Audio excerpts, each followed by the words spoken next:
particularly think about it in light of the general evidence of the crumbling genome that we have.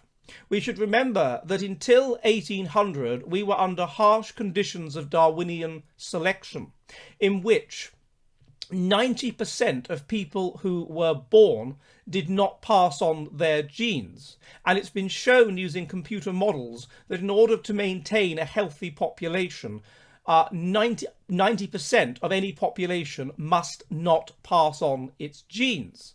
What happened under those extremely harsh conditions was that there was 50% child mortality, about 20% of people just didn't find a partner, and about 20% of people had children but witnessed them all die before them, meaning that ultimately they didn't pass on their genes.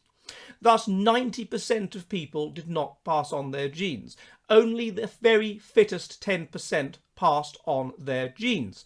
That extremely fit 10% were both physically extremely healthy, i.e. they had very strong immune systems. People who are born via IVF, of course, have weak immune systems and are more prone to childhood diseases. They had very strong immune systems, meaning they could fight off childhood disease.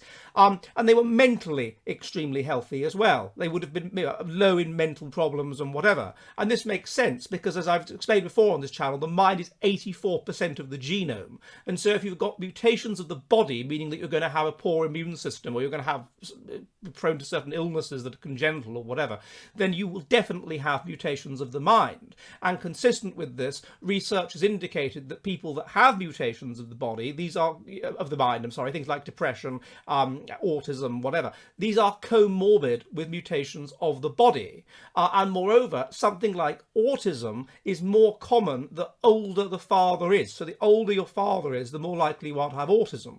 And the reason for this is that autism is a manifestation of mutation. And the reason that it's associated with paternal age is that as the man gets older, he produces more de novo mutations on his sperm. And one of the most common is de novo mutations which cause autism.